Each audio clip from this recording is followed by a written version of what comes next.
Bonjour et bienvenue à ce nouveau cours Illustrator. Nous allons aujourd'hui aborder la notion d'effet 3D.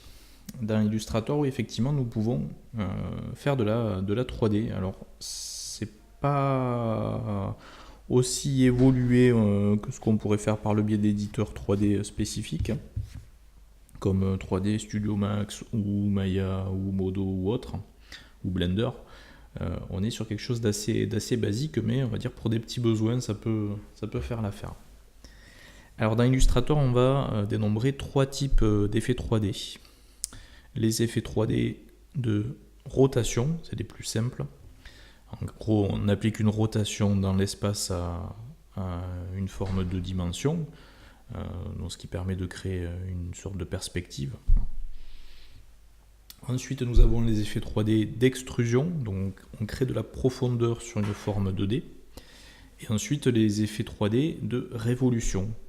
Donc la révolution, c'est quand on fait tourner un objet par rapport à un axe, et en tournant, ça génère une forme 3D. Alors ces effets, vous les retrouverez dans effets 3D. Extrusion et biseautage, révolution et rotation. On va les passer en revue, ce que je vous propose de faire maintenant. Donc tout bêtement, je vais prendre l'outil rectangle, je vais créer un carré et on va travailler là-dessus. On va commencer par le premier effet 3D qui nous est proposé ici, c'est l'effet extrusion et biseautage. Donc voilà la fenêtre qui va nous permettre de manipuler l'effet 3D. Alors, ce que je vais faire, je vais peut-être décaler un petit peu cet objet avant d'appliquer l'effet pour bien voir ce que ça va faire. Alors, cochez l'aperçu, autrement vous ne verrez pas ce que ça rend. Donc je coche l'aperçu et là vous voyez déjà que ma forme qui était en deux dimensions se voit appliquer une certaine profondeur. La profondeur, c'est ce que l'on appelle l'extrusion. Et l'orientation de cette forme extrudée suit l'orientation que vous allez donner ici à cet aperçu, ce petit cube en aperçu. C'est-à-dire qu'à partir de là, vous pouvez très bien, en vous mettant sur les arêtes ici, vous voyez, appliquer une rotation à votre objet. Alors l'équivalent, c'est de passer par les degrés de rotation que vous avez ici. Je trouve que c'est plus visuel de passer par le petit aperçu. Vous voyez, on peut vraiment agir sur tout type de rotation. Et si vous vous mettez ici sur le rond à l'extérieur, vous pouvez aussi faire tourner comme ça du coup la forme. Autrement, vous avez en gros des positions personnalisées, prédéfinies, isométrique gauche, isométrique droite, etc. Hors axe avant. Bon, pourquoi pas. Donc en tout cas, voilà ce que ça nous donne. Et vous avez ici la notion de perspective. Par défaut, nous n'avons pas de perspective activée, 0 degré. Donc on est dans ce qu'on appelle une vue orthogonale, sans déformation liée à la perspective. Et regardez, si j'active de la perspective, à ce moment-là, vous voyez l'objet qui se déforme. C'est-à-dire que les arêtes tendent vers un point, qui est le point de fuite, en fait. Alors, cette déformation sera plus importante encore si la profondeur d'extrusion est augmentée. On va remettre ça à 0. Et justement, on va manipuler ici la partie extrusion et biseautage, et notamment la profondeur d'extrusion que vous avez sur la forme. Donc par défaut, elle est de 50 points. Regardez, on peut augmenter ça. Vous voyez, 331 points. Du coup, si j'applique une perspective, on verra bien ce que ça donne. L'effet perspective, donc, vous voyez, hop, sur ce genre de forme 3D. Bon, on va la remettre à 0. Donc la profondeur d'extrusion, je vais la baisser un tout petit peu. Vous avez aussi la notion d'aspect, c'est-à-dire est-ce qu'il va y avoir un remplissage des faces avant et arrière de l'extrusion, pour ne laisser que l'extrusion en question. Vous voyez, ici je ne laisse que l'extrusion et là j'ai la totalité de mes faces. Vous avez ensuite ici le biseau, c'est-à-dire le biseau qui va s'appliquer au niveau de l'extrusion justement. Donc là on n'en a pas par défaut, mais on nous propose des biseautypes. Le classique, Vous voyez la forme de biseau qui s'applique. Complexe. Alors, on voit pas trop ce que ça donne parce que le biseau il a une taille qui est assez petite par défaut, c'est-à-dire 4 points. Vous pouvez ça aussi le manipuler, l'augmenter, la hauteur du biseau. Regardez, hop, on va 18. Donc là on voit bien effectivement ce que ça applique. Complexe 2, etc., etc., etc. Vous pourrez regarder ce que ça donne. Donc ça modifie l'apparence justement de l'extrusion. Et ces biseaux, vous pouvez signifier, si vous les voulez, à l'intérieur ou en sortant à l'extérieur de la forme de base. Est-ce que ça grappille vers l'intérieur de la forme de base, ce qui fait qu'on a une plus petite forme de base, ou est-ce que ça se rajoute à l'extérieur, c'est 18 points de hauteur. Ou carrément, pas de biseau, vous ne vous posez pas la question de la hauteur et de la position du biseau. Ensuite, vous avez la notion de surface. Et la surface choisie, ça va avoir une incidence sur comment la lumière se projette dessus. Ombrage plastique, voilà ce que ça donne. Sans ombrage, du coup c'est sûr qu'on ne voit plus trop le volume se dessiner. Ombrage diffus. Alors vous verrez, là on ne voit pas trop la différence entre entre ombrage plastique et ombrage diffus. Mais on va être amené à retoucher un petit peu la lumière et la projection de lumière et vous verrez la différence entre les deux. Et donc structure filaire, donc carrément on a juste le squelette, on va dire le wireframe de votre objet 3D. Donc pour le moment on va laisser un ombrage plastique. Donc derrière vous avez un petit bouton qui s'appelle plus d'options. Ce petit bouton, quand vous cliquez dessus, va vous permettre de gérer justement la partie lumière qui va se projeter sur votre objet 3D. La lumière elle est symbolisée par ce petit point blanc. Vous voyez que je peux déplacer ce petit point et l'éclairage du coup diffère. Vous voyez ? On peut même dire l'éclairage je ne le veux pas par devant mais par derrière de la forme. Auquel cas vous avez ce bouton là. Amener la lumière sélectionnée derrière l'objet. Quand vous cliquez dessus, la lumière du coup est projetée par derrière. Et elle est symbolisée ici par un point noir. Bon, c'est sûr que là il y a très peu d'intérêt, donc je vais la refaire passer devant. Vous pouvez même avec le petit bouton nouveau rajouter une nouvelle source de lumière, voire une troisième, une quatrième. C'est tout à fait possible. Voire supprimer des points de lumière, des projections de lumière. Vous avez ensuite l'intensité lumineuse générale, pas générale, pardon, du point sélectionné, autant pour moi. On pourra avoir un point à 37 et en avoir un autre à 50. C'est tout à fait envisageable.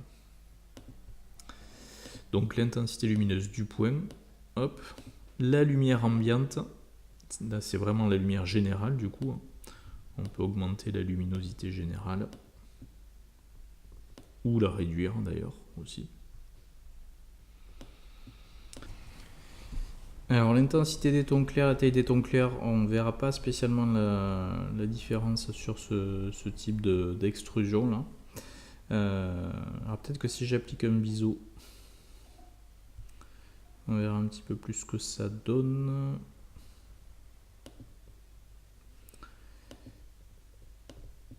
Vous voyez, si j'augmente la taille des tons clairs, les points lumineux qui sont dus au point de lumière projeté, vous voyez, la taille diminue. Donc moins de points de lumière, on va dire, de zones lumineuses. Et pareil derrière sur leur intensité, donc on peut augmenter, vous voyez, l'intensité du blanc ici de la lumière, ou au contraire la réduire. Mais sans biseau, là on verra pas trop ce que ça donne. Alors d'ailleurs le biseau ça va nous permettre aussi de voir la différence entre ombrage plastique et ombrage diffus. Vous voyez que sur un ombrage diffus on n'a pas justement cette réverbération de lumière sur la forme. Vous avez de la même manière ici les étapes de dégradé. Donc vous voyez ici la transition, le passage d'une couleur claire à une couleur plus foncée. On voit les étapes. On voit les étapes parce qu'il y en a 25. Alors d'ailleurs, on peut très bien diminuer ce nombre. Vous voyez que ça réduit le nombre de faces entre guillemets de notre objet. Ouais, si je mets 2, ça fait un effet un peu cel shading, un peu pour ceux qui connaissent. Et plus on augmente le nombre d'étapes, et plus on va avoir des transitions qui seront fluides entre les différentes étapes de couleur. Alors vous avez ici la couleur d'ombrage aussi, par défaut du noir, ce qui est un petit peu normal. On pourrait ne pas mettre d'ombrage, c'est un petit peu étrange. Ou personnaliser la couleur de l'ombrage. Par exemple, je mets une ombre qui sera verte. Voilà ce que ça peut donner. Donc voilà de base ce que propose l'effet d'extrusion et de biseautage. Alors sachez qu'une fois que vous avez appliqué un effet 3D, l'objet n'est pas transformé en 3D, c'est-à-dire que c'est un effet qui s'applique dynamiquement sur une forme qui est toujours, vous la voyez ici en bleu, le carré en 2 dimensions qu'on avait créé en amont. Donc si vous voulez modifier l'effet 3D, du coup vous pouvez dynamiquement. Par exemple modifier la valeur de la profondeur d'extrusion. Mais surtout ne repassez pas par effet 3D et extrusion, auquel cas vous allez appliquer une extrusion sur l'extrusion. Donc pour pouvoir modifier pardon, l'effet 3D, il vous faut passer par la palette aspect. Alors la palette aspect, vous la trouvez dans la partie palette à droite ici. C'est ce bouton-là, aspect. C'est une ellipse avec un contour en pointillé, en tiré. Et là-dedans, vous trouvez tout ce qui caractérise la forme sélectionnée. Donc pas de contour, une couleur de fond saumon, et donc l'effet d'extrusion et biseautage 3D. Donc si vous cliquez ici, extrusion et biseautage 3D, à ce moment-là, vous pouvez, je relance l'aperçu, modifier l'effet 3D en cours. Ne serait-ce que ici la rotation par exemple. Alors cette palette aspect, si vous ne l'avez pas ici, vous la retrouvez comme toutes les palettes d'ailleurs dans fenêtre et aspect. Voilà. Donc voilà pour le premier type d'effet 3D, l'extrusion. Alors on va maintenant passer à l'effet 3D de révolution. Et là il va falloir penser coupe. Je m'explique, regardez. Si je prends une ellipse et que je lui applique un effet donc de révolution, ce qui va se passer en fait, c'est que cette ellipse, elle va être considérée comme faisant un tour de 360 degrés autour de cet axe-là. Donc résultat, si je fais un tour de 360 en traçant à chaque étape une nouvelle ellipse, voilà ce que ça va donner. Effet 3D révolution. Ça va donner ceci. Donc quand je vous dis il faut penser coupe, c'est que si je veux faire par exemple une sphère en 3D, il ne faut pas que je prenne une ellipse à laquelle je vais appliquer une révolution. Il va falloir à ce moment-là que je fasse une demi-ellipse qui va faire une révolution. Donc là, ça nécessiterait en fait de dire je supprime ce point-là en le sélectionnant avec flèche blanche, sélection directe. Vous cliquez sur le point et vous faites supr avec votre clavier. Donc résultat, vous avez une demi-ellipse. Et à ce moment-là, pas de souci. Regardez, je vais appliquer à cette demi-ellipse un effet 3D de révolution. Hop, ça me donne bien une sphère. Alors les paramètres sont identiques à ce qu'on a vu très similaires en tout cas à ce qu'on a vu avec l'extrusion, sauf que à ce niveau-là, on n'a pas la profondeur d'extrusion, mais on a le degré de révolution.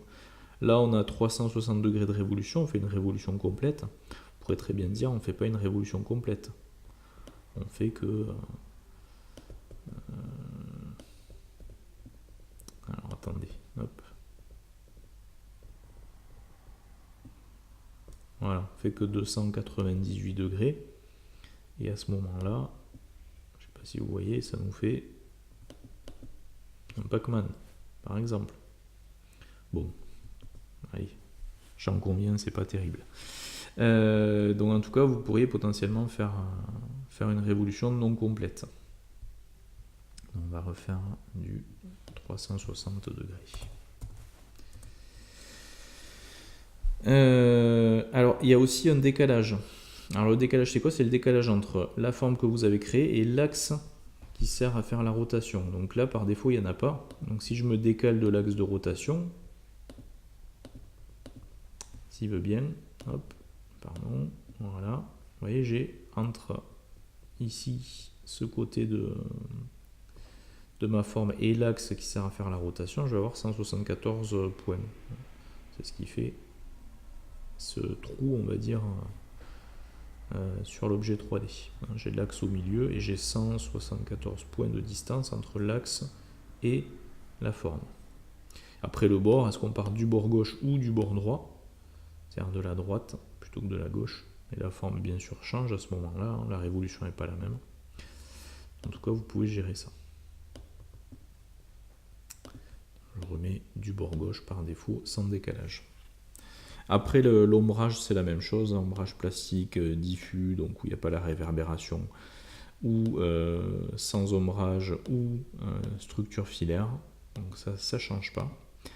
Si vous avez un ombrage diffus ou plastique, vous pouvez gérer du coup les sources de lumière, leur intensité, l'intensité des tons clairs, des tons, la taille des tons clairs, le nombre d'étapes de dégradé, le lissage du dégradé. Donc si je réduis, je vais avoir quelque chose de, vous voyez, très, comment dire, marqué en termes de transition de couleur, d'étape. La couleur d'ombrage, bon ça change pas. Donc voilà pour la révolution. Et toujours pareil, si vous validez ça et que derrière vous souhaitez modifier l'effet 3D, vous repassez ici par la palette aspect et vous cliquez sur l'effet révolution 3D pour pouvoir le modifier.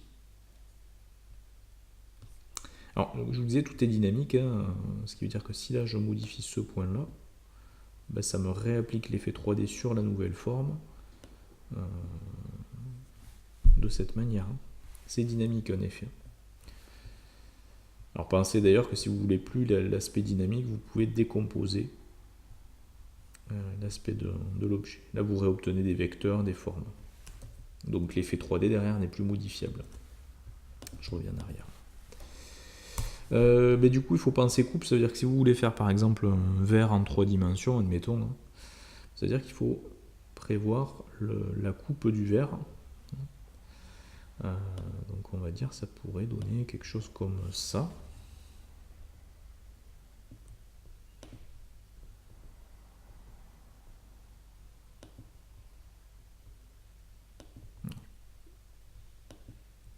Vous voyez, juste la coupe. Alors par contre je vais pas mettre un remplissage, mais à ce moment là peut-être plus un contour. Vous voyez, c'est la moitié du verre, hein.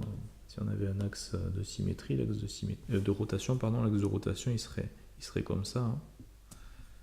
Et donc ceci ferait 360 degrés autour de l'axe.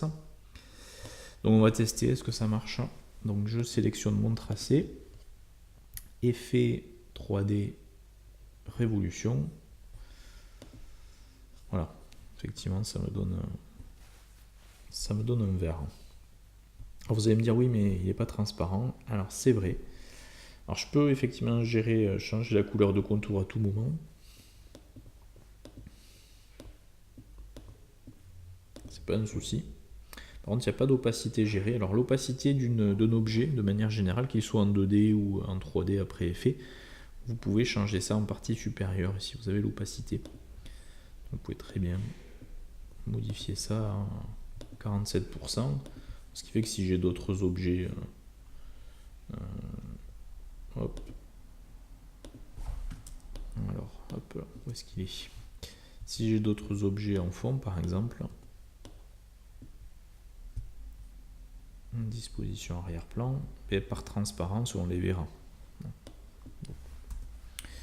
Donc voilà en tout cas pour ce qui est de la révolution, il faut penser coupe, vous faites le tracé qui correspond et l'effet derrière.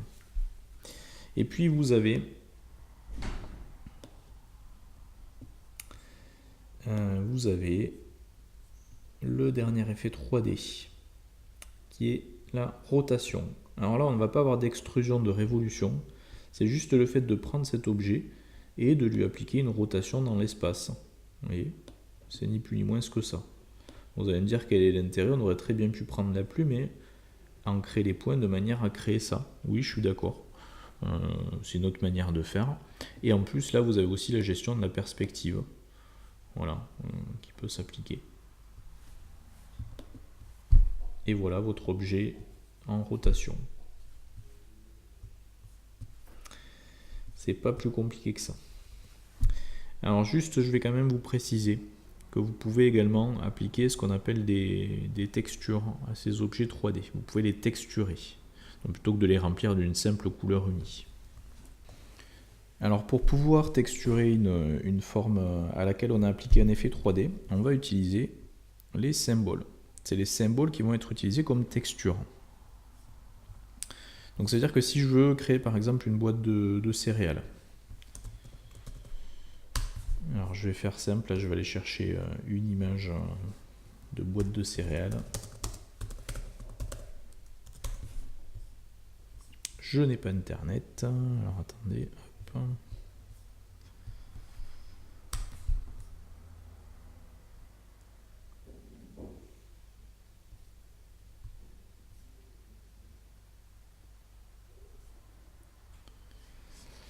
Oui, parce qu'on peut utiliser aussi une image en pixels et en faire un symbole en fait. Je vais vous montrer comment ça marche. Allez, on va prendre ça.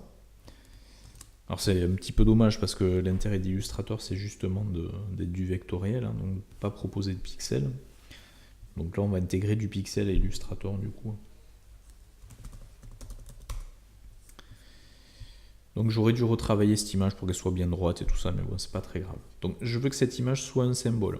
Donc je vais d'abord l'importer, fichier importé. Et surtout ne cochez pas lié, il faut que l'image soit intégrée, incorporée au document, sinon on ne pourra pas en faire un symbole. Donc là voilà, donc je la fais glisser ici dans les symboles. Donc je vais mettre graphique. Alors que vous mettiez graphique ou séquence vidéo, ça ne changera rien dans Illustrator en fait. Donc du coup je peux supprimer l'image de mon document puisque vous voyez elle est mémorisée en tant que symbole. Donc derrière, je vais faire un rectangle. Ce rectangle, je vais lui appliquer un effet d'extrusion pour lui donner un peu de profondeur. Effet 3D, extrusion et biseautage.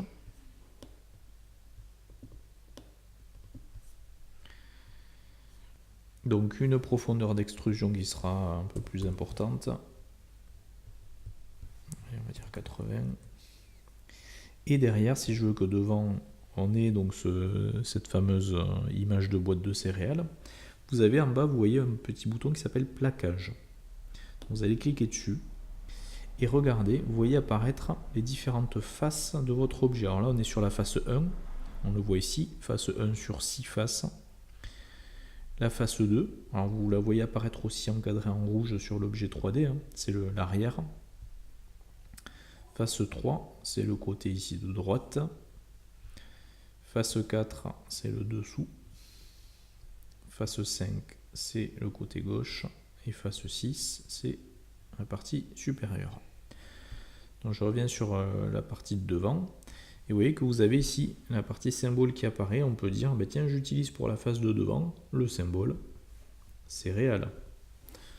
Et ensuite, c'est à vous à redimensionner. Oups. Pardon. À redimensionner l'image de manière à ce qu'escale. Alors je sais, on ne voit pas l'aperçu. Hein. C'est dommage. Alors on pourrait faire ajuster. Si vous faites ajuster, il va automatiquement déformer toute l'image. C'est là le problème, c'est que j'ai pas retravaillé l'image en amont hein, pour qu'elle s'adapte à la face. Donc là, j'augmente un peu là, un peu là.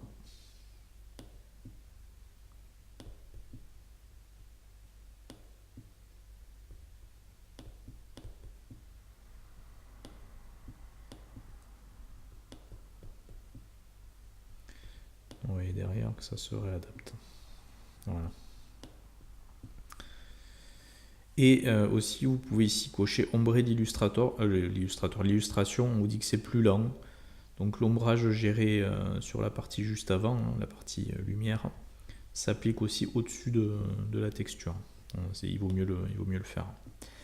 Et donc pour chaque face, vous pourriez potentiellement, alors je vais prendre la face du dessus par exemple, celle-ci, vous pourriez également appliquer vous voyez, un symbole, on le voit apparaître, voire même le déformer, alors ce qu'il ne faut bien sûr pas faire, pour que ça couvre la face en question. Ok. Et tout est toujours manipulable au niveau orientation, luminosité, etc. sans problème.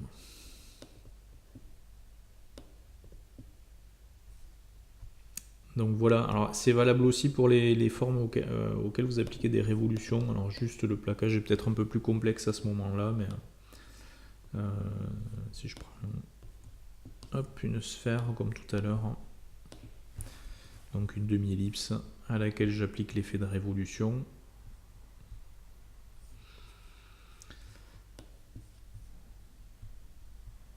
Donc on peut aussi accéder au plaquage, et là vous n'avez pour le coup qu'une surface. Et voilà ce qui correspond au dépliage de cette sphère. Vous prenez une balle de tennis par exemple, hein, vous la dépliez, ça vous donne ça aussi. Enfin, en même temps, je sais pas, je joue pas au tennis, mais je suppose que oui. Donc voilà, c'est un peu plus complexe du coup, arriver à adapter quelque chose. Alors sachant que c'est la partie qui est éclairée, du coup, qui est visible. Non. Voilà. Donc voilà pour les exemples d'utilisation. Alors on va peut-être passer sur un cas un peu plus concret et on va essayer de reproduire un logo qu'on aurait récupéré, qui serait un logo en 3 dimensions en utilisant justement ces effets d'Illustrator. Alors ce logo, je l'ai récupéré d'internet, hein, je ne l'ai pas créé moi-même. Donc je vais l'importer pour qu'il nous serve de base pour le retraçage entre guillemets. Donc fichier importé, c'est celui-ci. Je le mets un peu de côté. Et on va essayer d'analyser comment il a été fait. Alors déjà on voit la profondeur, donc la profondeur c'est dû à l'utilisation d'une extrusion 3D dans Illustrator. Donc ce qu'il faudrait c'est créer déjà la forme en 2 dimensions qui correspond à ça, ici à la face avant, et derrière donc lui appliquer une extrusion. Alors cette face en 2D avant, c'est a priori une ellipse. Je vais la mettre de couleur orange dominante. Pour ça je prends la pipette et je vais piocher le orange de l'image. Alors un des oranges de l'image puisque c'est un dégradé de couleur. Alors on a retiré ensuite ici une seconde ellipse de la première, donc je vais tracer une deuxième ellipse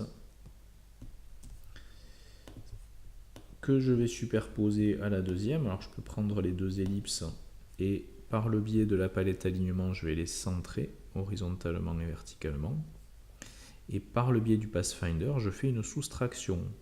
Rappelez-vous du Pathfinder. De cette forme là on a retiré ici une forme triangulaire. Donc je peux prendre pour créer un triangle l'outil polygone ou l'outil étoile en réduisant le nombre de côtés au maximum. Alors vous voyez que on n'a pas vraiment, si je passe en contour, on n'a pas vraiment ici le même angle. Donc ce que vous pouvez faire à la limite c'est prendre l'outil flèche blanche et abaisser ici le point supérieur. Voilà. Et là vous voyez qu'on a à peu près le même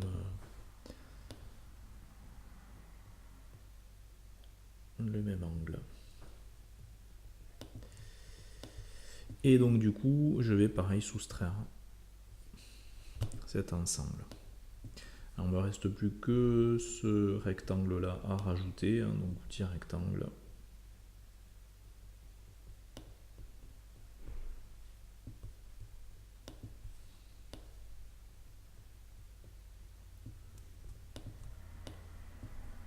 vous allez me dire, ouais, mais c'est fait approximativement. Oui, alors on ne peut pas avoir exactement de toute manière la même chose, puisque là, on a déjà l'effet 3D d'appliquer qui crée une sorte de déformation. Donc, malheureusement, je fais au mieux. La forme, elle est peut-être un petit peu trop large.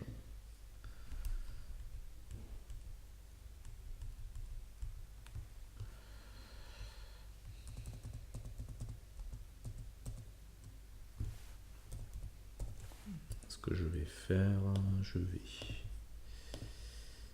remonter ce point là, donc sélection directe, je prends ce point et je le remonte, et lui je le redescends, voilà. Et derrière je prends cet ensemble et par le biais du Pathfinder je réunis tout ça. Il y a une petite imperfection ici, je reviens en arrière. Pourquoi il y a une imperfection là? Ah, alors ça c'est dû au fait que les nouveaux objets, et notamment ceux qui sont créés après fusion, se calent sur la grille en pixels. Donc ça c'est un truc dans transformation, il faut le décocher, hein. Aligner sur la ligne en pixels et par le biais de la liste déroulante en haut, aligner les nouveaux objets sur la grille en pixels, il faut aussi le décocher.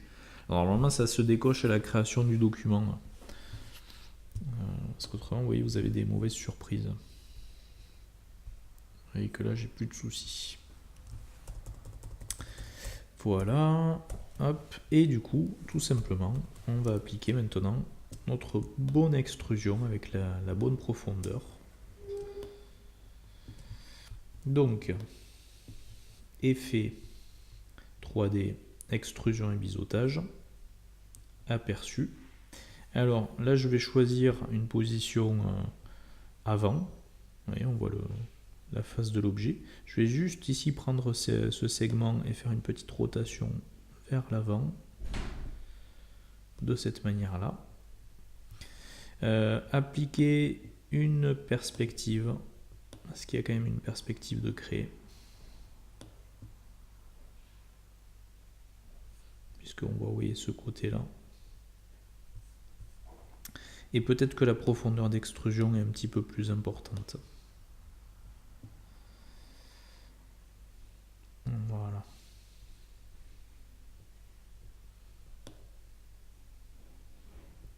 C'est vraiment visuellement hein, que vous adaptez le truc. Hein.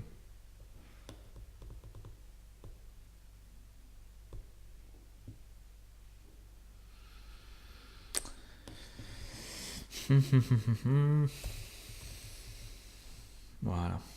C'est peut-être un peu moins quand même. Hein.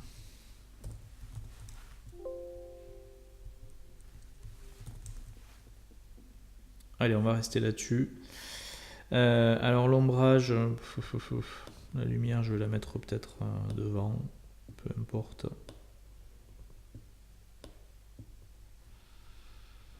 Je vais mettre en ombrage diffus, ombrage plastique, qu'est-ce que ça change? Alors, on a un petit problème de face ici. À quoi c'est dû, je ne sais pas.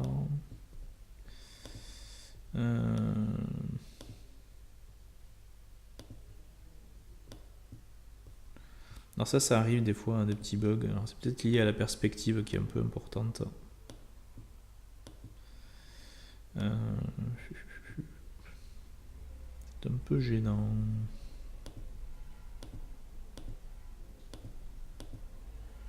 Parce que j'ai peur qu'il ne me dessine pas cette face-là. Pas une histoire de face masquée.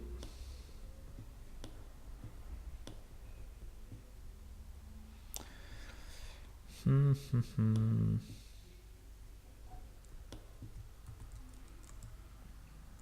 une toute petite rotation d'un degré.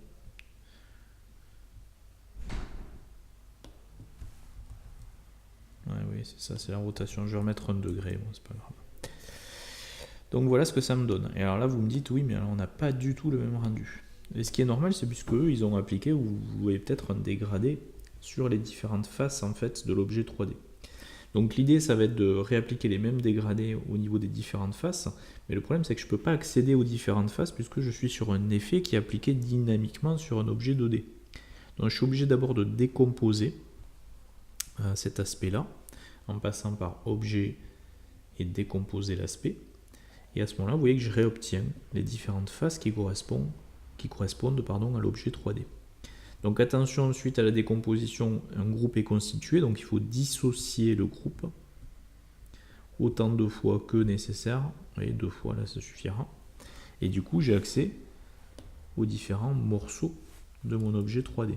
Donc je peux prendre la face avant et dire je lui incorpore un dégradé qui sera un dégradé radial, il part du centre et vers l'extérieur. Donc dégradé radial. La couleur du centre, alors ce sera une couleur non pas en niveau de gris mais en RVB. Et il faudrait aller piocher la bonne couleur. Alors ce que vous pouvez faire à la limite c'est prendre les tables de couleurs, activer la pipette et maintenir la touche Shift pour cliquer sur la couleur à utiliser. Mais la couleur elle est au centre normalement et on ne la voit pas du coup. Alors je pense que ça doit être la couleur assez légère d'ici en haut. Et deuxième étape de couleur, on va faire pareil, on va maintenir Shift avec la pipette et on va cliquer hop sur cette étape là de couleur du coup.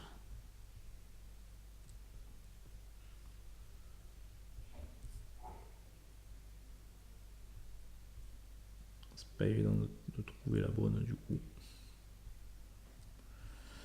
Et derrière, vous avez l'outil dégradé que vous pouvez utiliser pour redéfinir l'étendue du dégradé.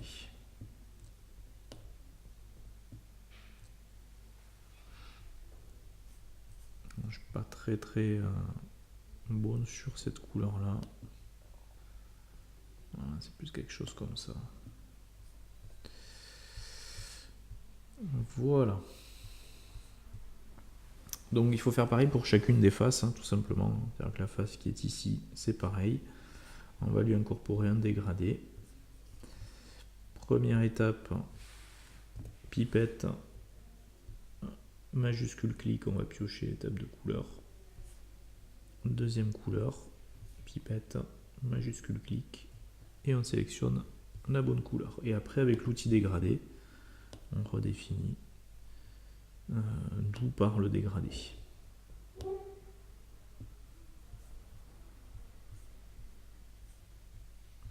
Idem ici. On peut même prendre la pipette et piocher carrément ce qui a été fait ici pour réappliquer les mêmes couleurs de dégradé. Et il n'y a plus qu'avec l'outil dégradé à redéfinir l'orientation du dégradé.